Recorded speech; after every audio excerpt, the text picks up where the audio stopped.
since around women's tournament, do you happen to know who's the third ranked Swedish female player at this point?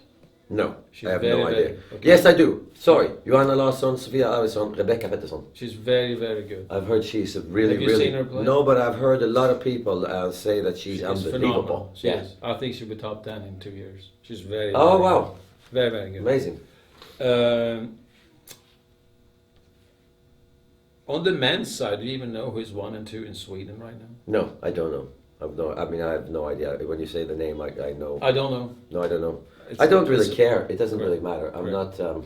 You're I not have- involved in Swedish tennis. Well, I'm not involved in Swedish tennis, but once you live in the world of tennis, obviously it'd be fun to have Swedish tennis players, but I'm more interested in having tennis grow and prosper as a sport. And I No think matter where. No matter where. It goes in cycles. I think in Sweden right now, and in America right now, and in Germany right now, we are the conscious of the world. And we're not really looking to have individual athletes as such. We're trying to be politically correct and help with, with the third world and hunger and crisis in the Middle East. And tennis is so far off the radar. Team sports is different, but tennis you have to, you have But it's to, sad, right? It's sad, but we have a lot of players playing. Right. A lot of grown-ups playing. We just don't have any superstars. Correct.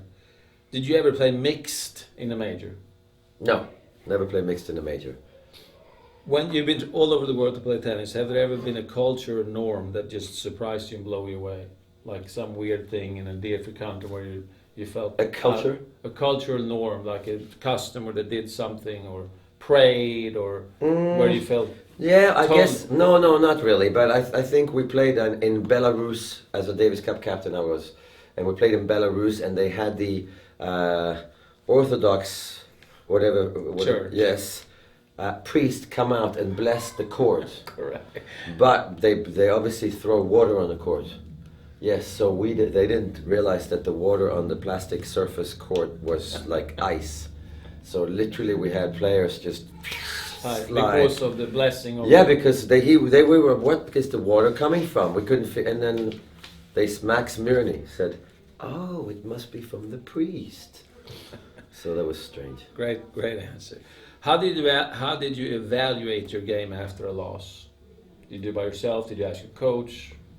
I would evaluate tactically by myself, and my coach would not evaluate my match, but he would take me. We would go to the next day, go and practice, and then without telling me, he would get me to work on things that he thought I didn't do well or I'm not doing well.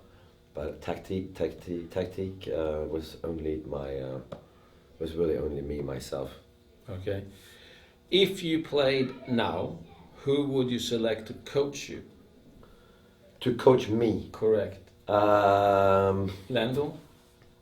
No, definitely not. Not for any reason, no. Lendl was very opposite of my thinking in tennis. So maybe Norman? No, I don't think so. I think I would go for somebody more artistic.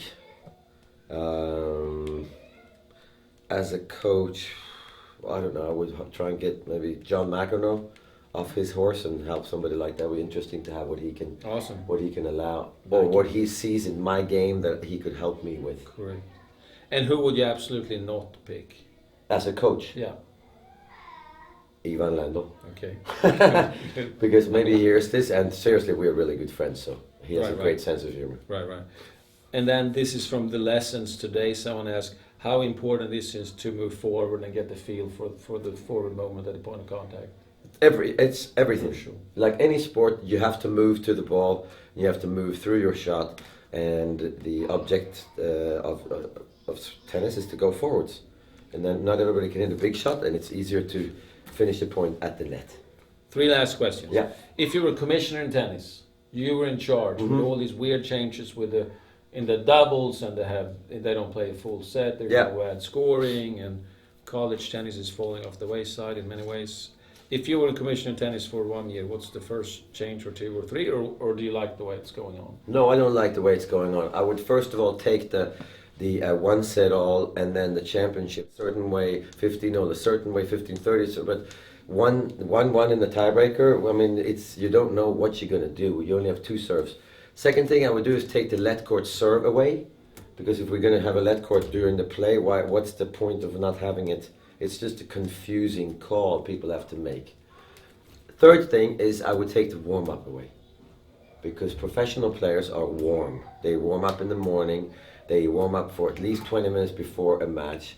And if they haven't hit on the court they're playing on, then make arrangements and hit on the court. Why are we having 5 minutes of warm-up between Federer and Nadal? You never saw Muhammad Ali and Joe Frazier have 5 minutes, and I think it'd be exciting. Just boom. Here's coin toss. Here we go. I mean, it takes them 2 points and they're in the match anyway. Correct. I mean, they're so well prepared. So 3 things. College tennis, I'm not sure. College tennis is just struggling at the moment. Correct. Do you know who Christopher Hitchens was? No. British writer. Okay. I don't know him. Okay, so that's fine. Last book you read? Last book I read was... and what did you make of it? Was it a big influence on you? Last book I read was... what's the name of it? I can't remember it. But the last Bob Dylan book that he wrote. Oh, the Chronicles. Yeah, exactly. Chronicles. Chronicles, exactly, yeah. And that... And,